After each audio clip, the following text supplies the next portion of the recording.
KSRTC ബസ്സിൽ യുവതിക്ക് നേരെ ലൈംഗിക അതിക്രമം നടത്തിയ കേസിൽ സവാദ് വീണ്ടും അറസ്റ്റിൽ. മലപ്പുറത്തേക്കുള്ള KSRTC ബസ്സിൽ വെച്ചായിരുന്നു സവാദ് ലൈംഗിക അതിക്രമം നടത്തിയത്. 2023 സവാദ് സമാനമായ കേസിൽ അറസ്റ്റിലായിരുന്നു. MS ലിഷോയി വിവരങ്ങളുമായി ചേർന്നുണ്ട്. ലിഷോയി, സവാദ് എന്ന പേര് ഒരുപക്ഷെ പലർക്കും പെട്ടെന്ന് ഓർമ്മ വരില്ലായിരിക്കും, പക്ഷേ ഒരു സമയത്ത് ഒരുപാട് ചർച്ച ചെയ്ത പേരാണ്. ഇതേപോലൊരു കേസിൽ അറസ്റ്റിലായി ജാമ്യത്തിലിറങ്ങിയപ്പോൾ ഇയാളെ സ്വീകരിക്കാൻ ഒരുപാട് പേരുണ്ടായിരുന്നു, അതും ചർച്ചയായിരുന്നു. ഒരു കാര്യവുമില്ല, അതാ വീണ്ടും അറസ്റ്റിലായല്ലേ അതേ കേസിൽ. തീർച്ചയായും ഈ സവാദിനെ അന്ന് പുകഴ്ത്തിയവർ ഒരുപാട് പേരുണ്ടായിരുന്നു. അതുപോലെ തന്നെ ആ ഇരയാക്കപ്പെട്ട യുവതിയെ ഇകഴ്ത്തി നിരവധി ആളുകളും രംഗത്ത് വന്നിരുന്നു. ഇതിപ്പോൾ വീണ്ടും ഇതേ സമാനമായ ഇതേ കേസിൽ തന്നെ സവാദ് അറസ്റ്റിലായിരിക്കുകയാണ്. ഇക്കഴിഞ്ഞ 14-ാം തീയതിയാണ് കേസിനാസ്പദമായ സംഭവം ഉണ്ടാകുന്നത്. മലപ്പുറത്തേക്കുള്ള ബസ്സിൽ വെച്ചാണ് ഇത്തരത്തിൽ യുവതിയോട് സവാദിന്റെ പ്രശ്നം 2023 നടക്കുന്ന സമയത്ത് കുറേയധികം ആൾക്കാർ വന്നിട്ട് കൃത്യമായി പറഞ്ഞിട്ടുണ്ടായിരുന്നു. ആ പെൺകുട്ടിയുടേതാണ് കുഴപ്പം, അതായത് ഇരയാക്കപ്പെട്ടു പെൺകുട്ടിക്കാണ് പ്രശ്നം. കാരണം അവളുടെ വസ്ത്രധാരണം ശരിയല്ലായിരുന്നു, അവളുടെ രീതി ശരിയല്ലായിരുന്നു, അവളൊരു മോഡലായിരുന്നു, ഇങ്ങനെ കുറേയധികം കാര്യങ്ങൾ. അതുകൊണ്ട് തന്നെ ഈ പറയുന്ന കുറേയധികം പുരുഷ കമ്മീഷൻ, ഞാൻ ഇതിനെക്കുറിച്ച് ഇവർക്ക് വേണ്ടി സപ്പോർട്ട് ചെയ്ത് വീഡിയോ ഇട്ടിട്ടുള്ള ഒരു വ്യക്തിയാണ്. അതായത് പലപ്പോഴും നമുക്ക് തന്നെ അറിയുന്നൊരു കാര്യമാണ്. ഇപ്പം ഹേമ കമ്മിറ്റി റിപ്പോർട്ട് എടുക്കുകയാണെന്നുണ്ടെങ്കിൽ അതിനകത്ത് നിവിൻ പോളിയുടെ കേസ് എടുക്കുകയാണെന്നുണ്ടെങ്കിൽ കൃത്യമായിട്ട് എല്ലാവർക്കും മനസ്സിലായതൊരു കാര്യമാണ്, അദ്ദേഹത്തിന് കൊടുക്കാൻ ശ്രമിച്ചൊരു കാര്യമാണ്, അത് തെളിയിക്കപ്പെട്ട ഒരു കാര്യമാണ്. ഇതുപോലെ ചില പർട്ടിക്കുലർ കേസുകൾ ഇങ്ങനെ തന്നെ വരുന്നുണ്ട്. അതായത് പുരുഷന്മാർ സത്യത്തിൽ ഇരയാക്കപ്പെടുന്ന ചില കേസുകളുണ്ട്, അവർക്ക് നീതി കിട്ടാതെ പോകുന്ന കേസുകൾ, അവരെ മനഃപൂർവ്വം കൊടുക്കാൻ വരുന്ന കേസുകളുണ്ട്. അത് പരമാർത്ഥമായിട്ടുള്ളൊരു കാര്യമാണ്. പക്ഷെ എപ്പോഴും അത് അങ്ങനെ തന്നെ ആയിരിക്കണം എന്നുള്ള ശാഠ്യം പിടിക്കുന്നത് ശരിയല്ല. കാരണം ചിലപ്പോഴെങ്കിലും അങ്ങനൊരു കാര്യം, അങ്ങനെ ചില സ്ത്രീകൾ വരുന്നത് കൊണ്ട് സത്യസന്ധരായിട്ടുള്ള സ്ത്രീകൾ വന്ന് പറഞ്ഞാൽ പോലും പല കാര്യങ്ങളാണ് അതിൽ ഈ പറയുന്ന ഇരയാക്കപ്പെടുന്ന പെൺകുട്ടികൾ പറഞ്ഞത് ശരിയാണോ എന്ന് വാദിക്കാൻ വേണ്ടിയിട്ട് അവർ ഈ പറഞ്ഞ അടിസ്ഥാനമാക്കി മാറ്റുന്നത്. ഇതിനകത്ത് ഇപ്പം പറയുന്നതാണെങ്കിൽ ഈ ഇരയാക്കപ്പെട്ട പെൺകുട്ടി അല്ലെങ്കിൽ അതിനകത്ത് വിക്ടിമായ പെൺകുട്ടി എന്ന് പറയുന്നത് ആ പെൺകുട്ടിയുടെ കൃത്യമായിട്ടുള്ള വസ്ത്രധാരണം അല്ലെങ്കിൽ അവളുടെ രീതി, അവൾ മോഡലായിരുന്നു, അവൾ സംസാരിക്കുന്ന രീതി ശരിയല്ല, ഇങ്ങനെ എത്രത്തോളം അവഹേളനങ്ങളാണ് ആ പെൺകുട്ടി നിരന്തരമായിട്ട് കേട്ടുകൊണ്ടിരുന്നത്. അതിൻ്റെയൊക്കെ ഒരു ഫലം തന്നെയായിരിക്കും. നമ്മൾ പറയത്തില്ലേ, സത്യം മാത്രമേ എപ്പോഴും ജയിക്കപ്പെടൂ എന്നൊക്കെ പറയത്തില്ലേ, അല്ലെങ്കിൽ എത്ര ഒളിച്ചു വെച്ചു കഴിഞ്ഞാലും അത് മറനീക്കി ഒരിക്കൽ പുറത്ത് വരൂ എന്നൊക്കെ പറയത്തില്ലേ, അതുപോലെ തന്നെയാണ് ഇതിൻ്റെയൊക്കെ ഒരു കാര്യം. ഇങ്ങനെ വൃത്തികേട് മനസ്സിൽ കൊണ്ടു നടക്കുന്ന ഒരു വ്യക്തിക്ക്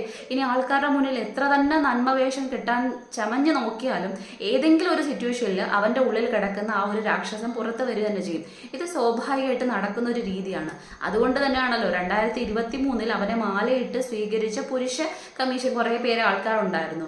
അതിനുശേഷം ഇപ്പം വീണ്ടും അവൻ അതേ പരിപാടി മറ്റൊരു ഈ പറയുന്ന പെൺകുട്ടിയോട് ചെയ്യാൻ തോന്നുന്നത് KSRTC ബസ്സിൽ വെച്ച്. അപ്പോൾ സ്വാഭാവികമായിട്ടും അത് ആൾക്കാർ വീണ്ടും വരുന്ന സമയത്ത് തന്നെ നമുക്ക് മനസ്സിലാക്കാൻ പറ്റുന്നൊരു കാര്യമാണ്, ഇത് ഒരു തരത്തിലുള്ള മാനസിക രോഗം എന്നല്ല പറയുന്നത്, അത് അടി കിട്ടാത്തതിന്റെ പ്രശ്നമാണ്.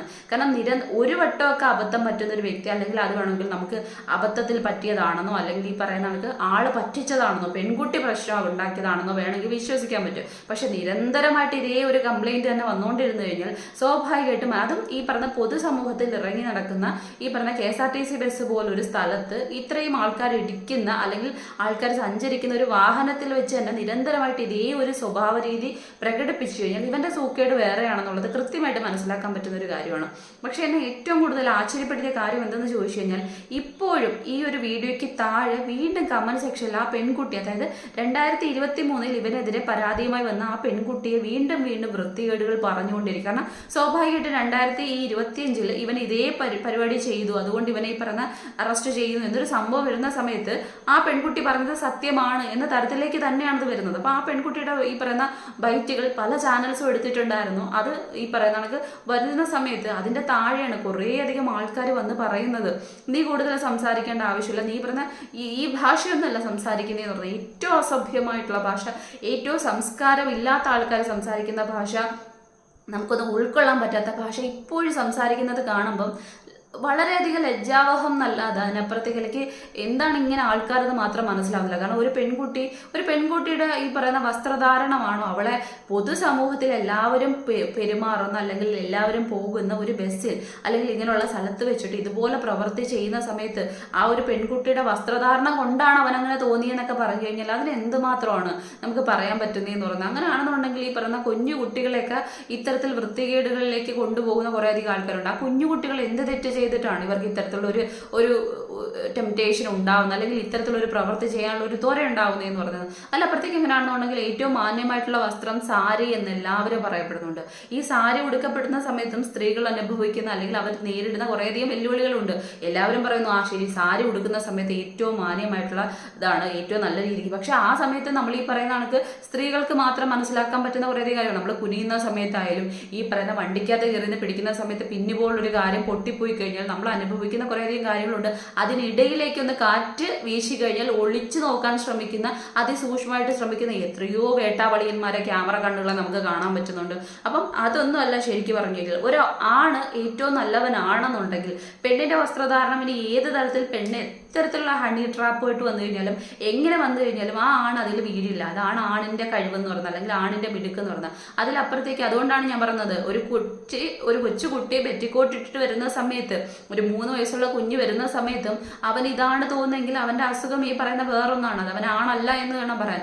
അവന് വേറെന്തോ തരത്തിലുള്ള അസുഖമാണ്, അല്ലെങ്കിൽ മറ്റെന്തോ കിട്ടാത്തതിന്റെ, നല്ല 4 അടി കിട്ടാത്തതിന്റെ സൂക്കേടാണെന്ന് മാത്രമേ പറയാൻ പറ്റൂ. അമ്മൂമ്മമാരെ ഉപദ്രവിക്കുന്ന എത്രയോ ആൾക്കാരുണ്ട്.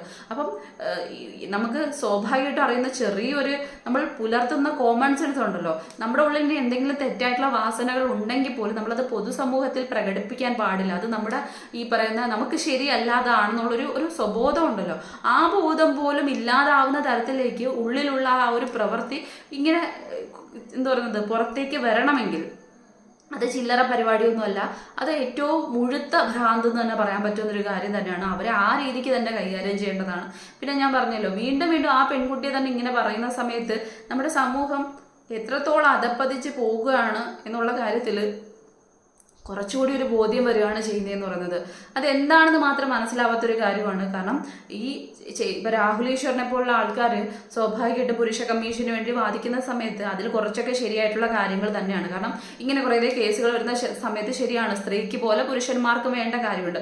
പക്ഷേ നമുക്കൊരു കാര്യത്തിന്റെ സത്യാവസ്ഥ അറിയുന്നതിന് മുൻപ് തന്നെ അവരെ ഈ പറയുന്ന വെളിയിലേക്ക് ഇറക്കാനായിട്ട് മുന്നിട്ടിറങ്ങുക, അല്ലെങ്കിൽ അവർക്ക് ഈ പൂമാലകൾ, പൂച്ചെണ്ടുകൾ, പടക്കം പൊട്ടിക്കലുകൾ ഇതുപോലുള്ള കാര്യങ്ങളൊക്കെ ചെയ്യുന്ന സമയത്ത് അത് അത്രത്തോളം അങ്ങ് ശരിയായിട്ടുള്ള കാര്യമാണെന്ന് തോന്നുന്നില്ല ശരിക്കും പറഞ്ഞു കഴിഞ്ഞാൽ.